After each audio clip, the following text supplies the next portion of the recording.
Legenda narodne muzike Milanče Radosavljević, čovjek koji je vlasnik toliko hitova, a toliko skroman i normalan čovjek. Na samom početku, Milanče, moram da vas pitam, često vam zameraju to, zašto se više tokom karijere niste, što bi se reklo, gurali da budete u medijima, da se eksponirate? Pa trebalo da imam nekog da mi pomogne, jer ja sam tad bio bespomoćan, ja sam bio mladi i nisam imao nikog u Beogradu, a kamoli u televiziji, u radiju i ovo. Pokušavao sam sa raznim kompozitorima, bili su razni zahtevi, razne ucene i tako dalje. Ja sam bio siroma čovjek, tako da sam dečko počinjao. I onda kad je naišao Aca Stepić, on me je čuo i sa njim sam snimio prvu ploču, drugu ploču, treću ploču i tako dalje. Kasnije je došlo do nekog zahlađenja, ja sam digao ruku, mislim, ja sam očekivao da kad snimim jednu ploču, dve ploče, tri ploče, da će to nešto se dogoditi. Meni se ništa nije dogodilo, razumete? Pa je to tek kasnije, jer ja nisam imao da to neko grune u reklamu, da se to čuje i tako dalje.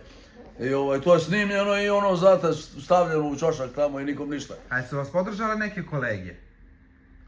Pa na koje mislite kolege, na kompozitore? Ne, mislim kasnije na pevače, jer su malo... Ne, pevače nisu moje ime pominjali nikad. Mene je jedino u životu pominjao Šaban Šaulić. I nek mu je laka zemlja, ja njega poštujem kao prijatelja. Ja sam pre svega njega prvi video, kad nije bio zvezda, kad je ga Veroljub doveo u Obrenovac ispred centrala, sam upoznao Šabana, dečka jednog lepog malog, koji kaže Veroljub da čuješ kako ovaj dečko peva i tako. Ja kažem, vodi ga kod Buce, kaže idemo ujutro.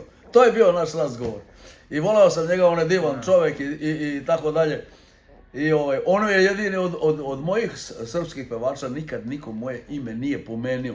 A ne znam zbog čega, meni ne smeti, ja sam pomenio sve žive, i Tozovce, i Lepu, i sve ove, i Snežanu Đurišić, i Cecu, ja sam za Cecu rekao da će biti zvezda. Za ovu malu, kako se zove, što u Hrvatskoj živela.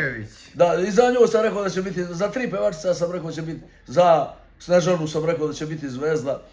Doveli je njeni u Vinograde, ja radio u Bariču i tako. Ali danas i bio sam vrlo objektivan, ja sam uvijek bio objektivan i volao sam moje kolege i prijatelje. Iako sam nekad nekog kritikovao, neki me ne kritikuju slobodno, razumete?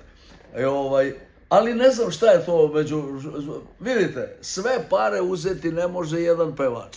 Mogu svi da zarade po nešto i treba da budu zadovoljni s onim što imaju. Ali život prolazi, ljudi, postoji ta čovečnost, ta ljudskost. Mene zovu da pevam na benu, ja kažem, malo bre deco, uzmite ovu decu, ove mlade. Šta sam rekao ja u vašoj kući ovde? Ja sam ovde rekao, zovite stalno neke nove pevače mlade, da zarade pare, da se žene, da se udaju, da imaju decu, da izdržavaju kuću. Ja nisam rekao, zovite mene. Mene zovite kad nema niko, evo ja dolazim, kad odu svi na godišnji odmor, ja ću dođem kad treba i tako. Milanče, kako danas izgleda vaš život? Ja govorim malo glasnije, ja sam radio u Vodenici kad sam bio mlad. Moj život izgleda uvek skromno i do groba. Kod mene se ništa ne menja, ja sam običan čovjek bio i ostajem i umreću kao takav. Ja nemam nikakvu prepotenciju, nisam opterećen ničim, ja živim skromno, živim u selu i ja idem sad, mogu da idem na koje hoćeš more na svetu, znate gdje ja idem? Ja idem na bazene u Obrenovac, ima tamo neki tuševi napravljeni i hoću da se zahvalim mojoj opštini i opštinskoj upravi, predsjedniku Čučkoviću, prvi koji je napravili narod, svi su zadovoljni, svi se zahvaljuju i ja sam im obećao da ću na televiziji da pohvalim gradske oce opštine Obrenovac. Ovakve vrućine smo samo tako, dolaze iz Beograda, sa Karaburme, iz Srema, odakle ne dolaze na te tuševe. I tu mi pričamo viceve, družimo se.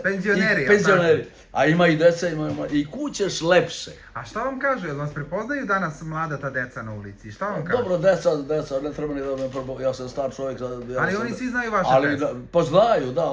Nije ni bitno da li neki znaju čije su pesme, važno da oni pevaju. Zdravka Čolić peva Acu Lukasa do 12 do 1, od 12-1 kad se napi, oni pevaju Anđelija i Ustala je majka rano i tako dalje. Magla pala i to. Šta sam teo da kažem.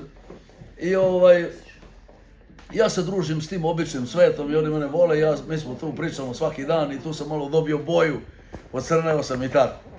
Bravo Milanče, hvala vam najlepše i da nam još dugo pevate najlepše pesme. Hvala, ja pevam u svojoj mogućnosti koliko mogu, nisam baš ni najzdraviji, sinusi me muče i tako malo teže govorim kroz nos, zato što imam tu boljku. Ali eto, ja dajem sve od sebe, pa ko to zna da ceni, on zna, ko ne zna, ja mu nisam kriv.